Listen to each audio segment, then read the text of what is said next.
बच्चों, मैं सपना Trivedi, assistant professor, department of social work, Pentium point technical college में एक बार आप सभी का पुनः ऑनलाइन रिवीजन क्लासेस में के माध्यम से हम आपका स्वागत करते हैं और उम्मीद करते होंगे आप लॉकडाउन का पूरी तरीके से पालन भी कर रहे हैं। जिस तरह आपका पॉजिटिव रिस्पांस मिल रहा है ऑनलाइन क्लासेस के थ्रू, तो इससे हमको एक अच्छा फीडबैक समझ में आता है कि जब कभी भी इन फ्यूचर जब इस तरह की निगेटिव सिचुएशंस आती है या फिर कभी निगेटिव सिचुएशन जब चल रही है, तो इसमें एक हायर एजुकेशन ने एक बहुत बेहतर सॉल्यूशन ढूंढा है कि अपन किस तरीके से हमारी स्टडी और आपका एजुकेशन सफर न हो और किस तरीके से हम आपको जो एग्जामिनेशन से रिलेटेड जो भी क्लासेस आपकी जो सफर हुई है अभी बीच में कुछ दिनों के लिए, तो ऑनलाइन क्लासेस के माध्यम से टेक्नोलॉजी के माध्यम से कितने बेहतर तरीके से हम आपको स्टडी मटेरियल या फिर चीज़ों को हम ऑनलाइन के माध्यम से हम आपको किस तरीके से डिलीवर करवाते हैं।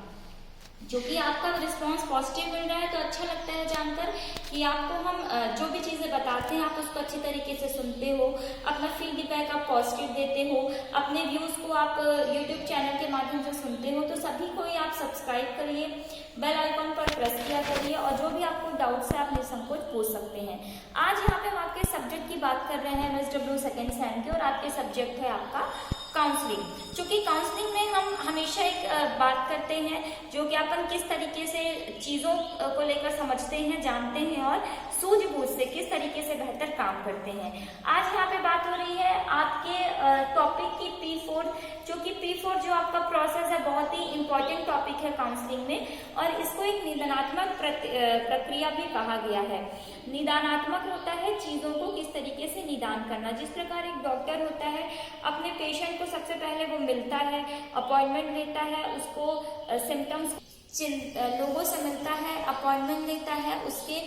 सिम्टम्स को देखता है, फिर टेस्ट करने के बाद ही एक बेहतर नतीजे पर पहुंचता है और अपने ट्रीटमेंट प्रोसेस को वो पूरी तरीके से मेंटेन करता है। आज यहाँ पे हम एक ये ट्रीटमेंट प्रोसेस की बात करेंगे, क्योंकि जो आपकी परामर्शन होती है एक निदानात्मक पद्धति है, ट्रीटमेंट जो मेथड होती है इसे का अपन यूज करते हैं, तथा चीज़ों को कारण संबंधी चीज़ों को पता करने से पहले हम कुछ शेड्यूल में जाके कुछ प्रोसेस को अपन अपनाते हैं। जिस प्रकार से आप यहाँ पे देख रहे हैं उसी प्रोसेस को अपनाते हुए समस्या को हम काफी करीब और काफी बेहतर तरीके से समझ पाते हैं, तथा इस प्रॉब्लम को एक प्लानिंग के थ्रू भी अपन यूज करते हैं जाके हमको ताकि आगे आने वाली समस्याओं को बेहतर तरीके से निदान हो सके, तथा इन फ्यूचर में भी अपन एक अपडेट हो सके कि अगर कोई भी समस्या चाहे वो छोटी हो या बड़ी, इन प्रोसेस को अपनाकर अपन किस तरीके से हल कर सकते हैं। तो सबसे पहले यहाँ पे बात करेंगे हम, यहाँ पे जिस तरीके से आप देख रहे हैं P4, सबसे पहला है पर्सन जिसका संबंध होता है व्यक्ति से, दूसरा है आपका प्लेस जिसका संबंध होता है स्थान से, तीसरा है P आपका वो होता है प्रॉब्लम जिसका संबंध होता है समस्या से, और चौथा है प्रोसेस जिसका संबंध होता है निदान से, मतलब किस तरीके से आप अपनी प्रॉब्लम को या फिर कोई भी जो प्रॉब्लम्स क्रिएट हुई है किस तरीके से आप सॉल्व कर सकते हो। यहाँ पे बात करते हैं पर्सन, व्यक्ति का हर एक समस्या में बहुत ज्यादा इंपॉर्टेंट रहता है। अगर कोई भी समस्या समाज में खड़ी होती है, चाहे वो समस्या आपकी व्यक्तिगत हो, चाहे वो समस्या आपकी राजनैतिक हो, चाहे वो समस्या आपकी व्यवसायिक हो, चाहे वो समस्या आपकी अर्थव्यवस्था से रिलेटेड हो या राजनैतिक हो, हर समस्या के पीछे व्यक्ति से चालू होती है और व्यक्ति ही इसको खत्म करता है। इसीलिए हर सबसे पहले प्रोसेस में बात करते हैं पर्सन। यहाँ पे व्यक्ति का बहुत बड़ा रोल होता है और तथा व्यक्ति को हम समझते हैं, जानते हैं, हम उसको सुनते हैं, हम उसको देखते हैं, तभी हम व्यक्ति को देखकर आगे लगा पाते हैं कि इसका जो वे ऑफ टॉकिंग लैंग्वेज है, वे ऑफ बॉडी लैंग्वेज है, वो किस तरीके से वहाँ पे सटीक बैठता है और किस तरीके से अपनी समस्याओं को वो हल कर पा रहा है, या फिर किस प्रकार का है वो व्यक्ति, किस प्रकार से उसकी सोच है, किस प्रकार से अपने आप को वो अपडेट करता है लोगों के सामने वगैरह वगैरह। तो यहाँ पे भी पर्सन का बहुत बड़ा महत्व है। अब यहाँ पे दूसरा बात करें प्लेस, स्थान। सबसे पहले जब अपन किसी व्यक्ति से मिलते हैं तो सुनिश्चित कर लेते हैं व्यक्ति किस स्थान का है। अगर व्यक्ति वो काफी दूर से आता है तो अगर वो आने में असमर्थ है, फिर कुछ प्रॉब्लम है, ट्रांसपोर्टेशन की प्रॉब्लम है उसके गांव या शहर में, तो अपन एक जो काउंसलर का भी फर्ज होता है वो अपने वही के लिए अदर जो उसकी सुविधा हो वो जाए, पर्सन की प्रॉब्लम को पूरी तरीके से सुन सके, अगर उसको आने में कोई सुविधा ना मतलब किसी प्रकार की दुविधा ना होती हो। अगर व्यक्ति पास में रहता है, उसको किसी प्रकार की कोई समस्या नहीं है, वो बड़ी आसानी से आ जा सकता है, आवागमन का साधन उपलब्ध है, तो अपन उसको अपॉइंटमेंट लेते हैं तथा उससे मिलते हैं। क्योंकि बगैर मिलने अपन समस्याओं को समझ नहीं पाएंगे बेहतर तरीके से। जिस प्रकार डॉक्टर आपकी फीवर को, नॉर्मल फीवर को तभी है जब वो टेस्ट करता है, जब वो सिम्टम्स को देखता है तथा वो एक अंदाजा लगा पाता है देख के ही आपको इस प्रकार की समस्या है। तो इसीलिए यहाँ पे स्थान का भी होना बहुत जरूरी रहता है। अपन किस स्थान से बिलोंग करते हैं, जो कि स्थान से भी हमको ये अपडेट मिल जाती है कि व्यक्ति जिस स्थान से आया है वहाँ का वातावरण कैसा है। अगर वो शहर में है तो स्वाभाविक है वातावरण होगा तो उसकी जो समस्या है वो व्यक्तिगत होगी, तो कॉम्पिटिशन की उससे या वगैरह वगैरह। अगर वो किसी गांव से आया है तो वहाँ के हम अंदाजा लगा सकते हैं कि वहाँ का एटमॉस्फेयर और क्लाइमेट कैसा होगा, उसी के अनुरूप उसकी जो पर्सनैलिटी है वो ढली होगी और तथा इस प्रॉब्लम को उसके नजरिए से अपन किस तरीके से सॉल्व कर सकते हैं। इसीलिए यहाँ पे स्थान का भी बहुत बड़ा महत्व रहता है। अब यहाँ पे बात कर रहे हैं प्रॉब्लम होती है समस्या, जो कि समस्या जब अपन तभी जान पाएंगे जब हमारे पास व्यक्ति और स्थान दोनों मौजूद होंगे। इस प्रकार जब डॉक्टर से आप अपॉइंटमेंट लेते हो, डॉक्टर से मिलने जाते हो, तो डॉक्टर सबसे पहले आपका एक नंबर क्लियर करता है कि इस रिसेप्शनिस्ट आपको बताती है कि आपका नंबर 4थे नंबर पे है, 5वें नंबर पे है, 6वें नंबर पे है।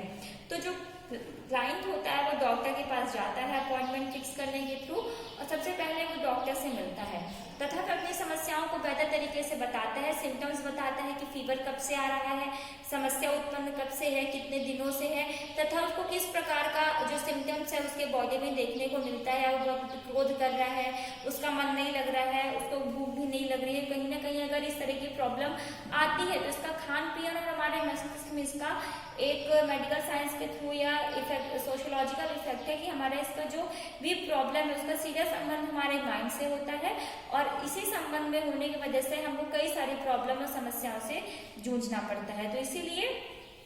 हम समस्या को पहले व्यक्ति और स्थान से जानेंगे कि व्यक्ति कहाँ से जुड़ा हुआ है, व्यक्ति कैसा है और तथा वो किस स्थान से बिलोंग करता है। जब ये दोनों चीजें पता चल जाएगी तो समस्या भी पता करना हमारे लिए बहुत ज्यादा आसान होगी और समस्या को पता करके हम उसके कारण संबंधी चीजों की जांच कर पाएंगे। अब यहाँ पे बात हो रही है प्रोसेस, निदान। सबसे जो आपकी जो आखिरी मेथड ट्रीटमेंट निदानात्मक प्रक्रिया का जो आखिरी चरण होता है P4 में, वो आपका होता है प्रोसेस की किस तरीके से निदान करके, किस तरीके से ट्रीटमेंट करके आप अपने क्लाइंट को समस्याओं को सुनते हो, स्थान को जानते हो, व्यक्ति को देखते हो क्योंकि व्यक्ति जहाँ कहीं भी हो, जिस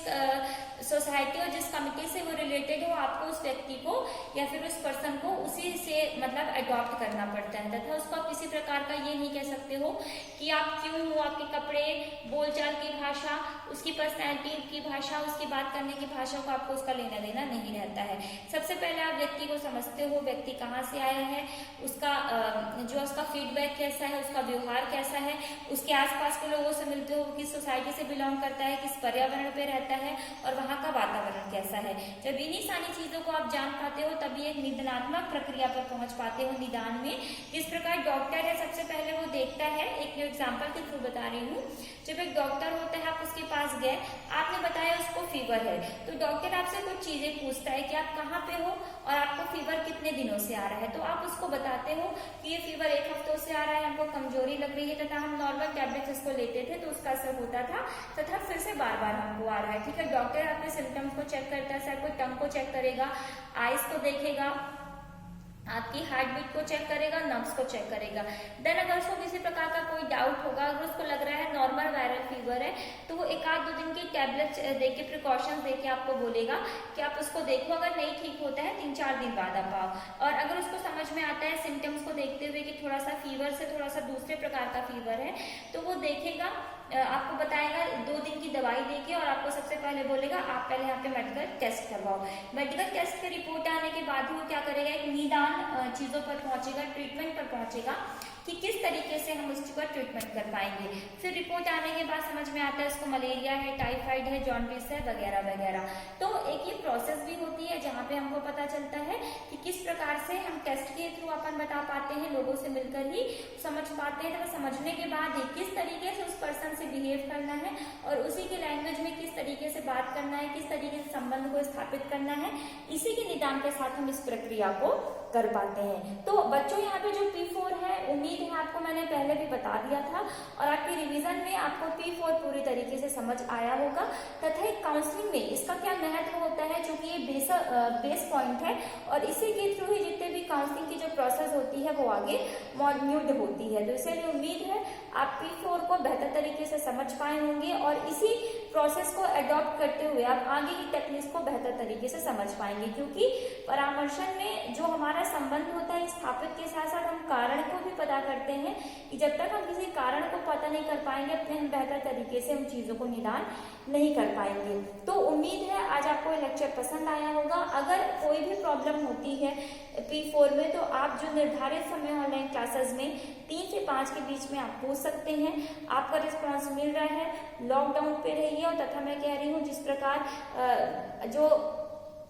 आप समाज कार्य से भी जुड़े हुए हो तो सोशल वर्क के बच्चे और NSS के थ्रू इतना अच्छा सोशल वर्क कर रहे हैं सोसाइटी पे, तो कि चूंकि एक ये बहुत अच्छा रिजल्ट भी है कि कभी भी अगर इस तरह की नेगेटिव सिचुएशन आती है तो किस प्रकार से अपन एक बेहतर जो स्क्रीन है सोसाइटी का वो अपन डेवलप कर सकते हैं। तो समाज कार्य भी करते रहिए कि आपके जैसे ही बहुत सारे बच्चे निस्वार्थ भावना से जगह जगह पर बहुत बेहतरीन तरीके से समाज कार्य कर रहे हैं। और तथा समाज कार्य जरूरी भी होता है एक सहानुभूति और भावनात्मक प्रक्रिया के लिए। तो जिस प्रकार आप समाज कर पाएंगे, जो कि आपका जितने भी आपका सब्जेक्ट है इसी से ही